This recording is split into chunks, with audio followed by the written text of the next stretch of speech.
One of the things that's most interesting about the Jewish communities of the shtetl was that, like many other communities, we had our own sin eaters.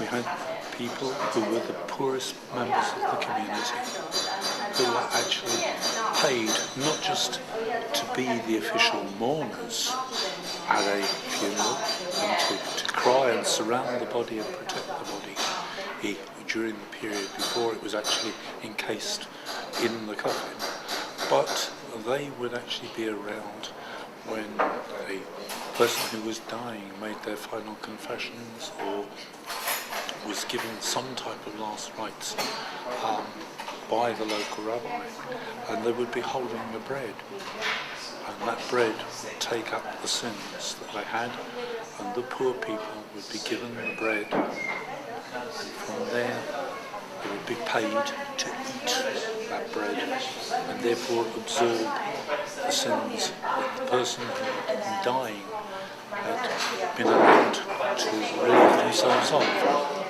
And the community in the village has found ways and means of giving funds, however much the pittance was, small scale, to the poorest people for some of the darkest traditions that we had. Trachtenberg in the 30s, in writing the book, dealt with people who had done these acts.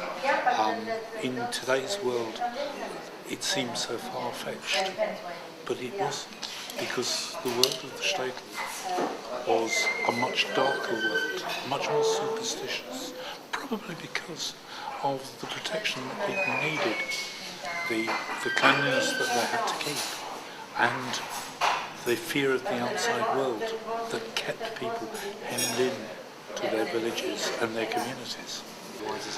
The difference between religion and superstition is a viewpoint.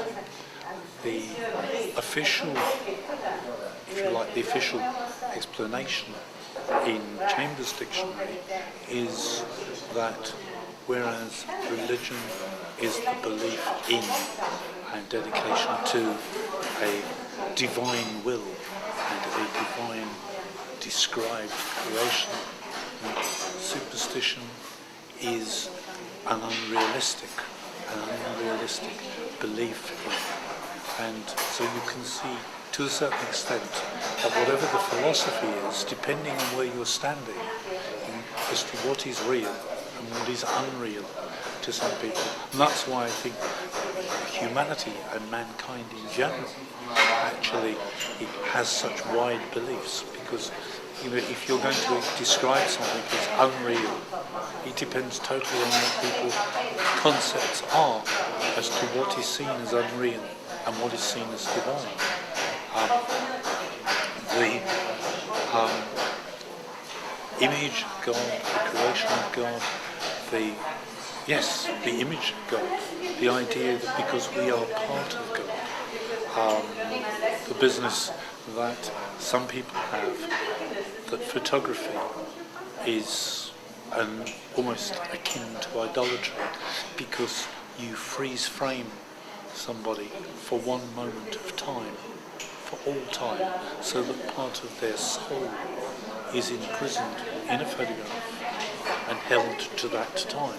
And that is one of the reasons for why some people in the Hasidic community have the abhorrence of photography, the fact that you are creating an image that is of one moment, but frozen in that moment, somewhere in time. So it will not be part of them. Part of their soul has inhabited this. It is like all the traditions, where part of a human body or its representation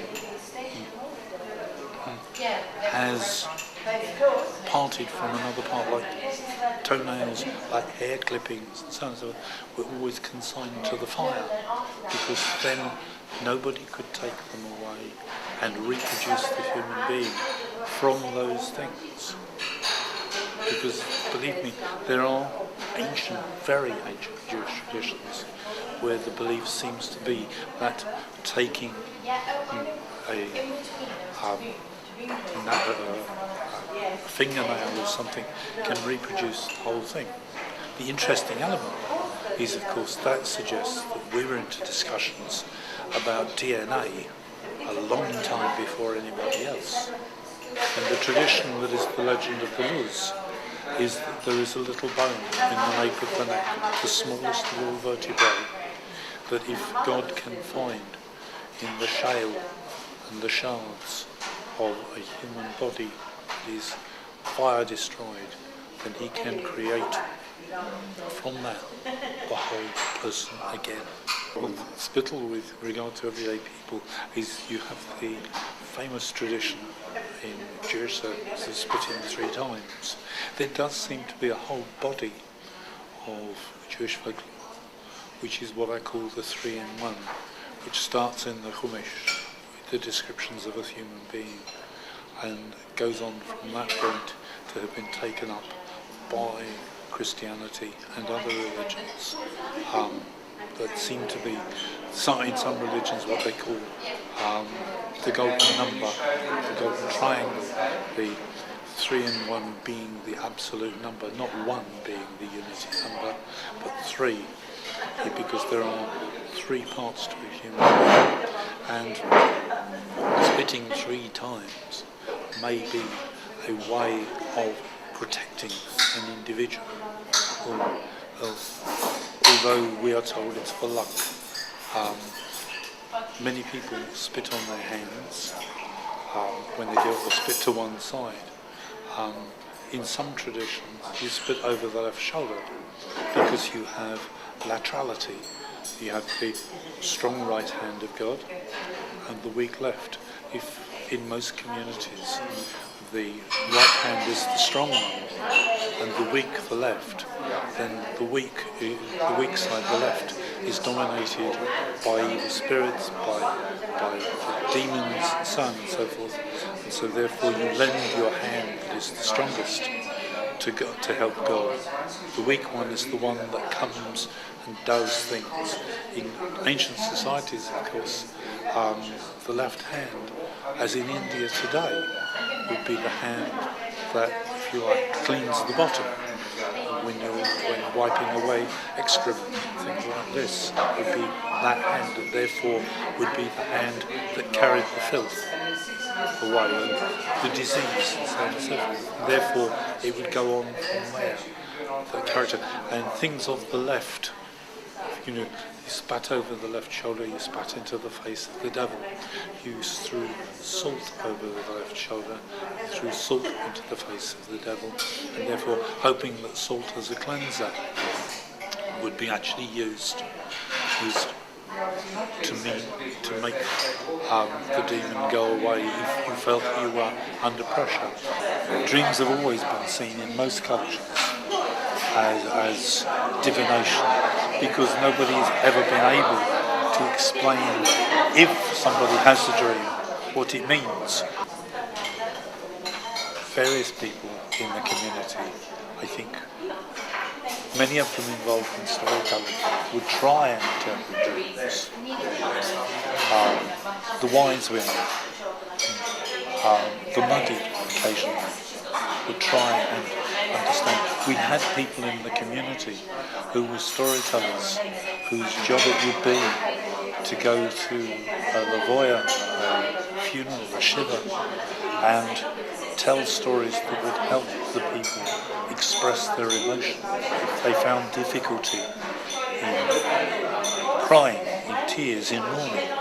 On other occasions, the Maggid would tell the official story of a Shabbos during the reading of the Sefer Torah in the morning. In the evening, as part of a social gathering, he would tell a highly ornate version that wasn't exactly the same, but he would fill in the details and he would make it far more realistic and more human and more feeling. He would colour the story in the ways that he would do. But such people in the community were there to serve the emotions that the people had and see if there were what we call today psychological ways are actually helping people. They wouldn't know that they were being helped emotionally, but such men and women would be used in the community to either soften emotional wounds or to heighten, depending totally on what the purpose was that they had been called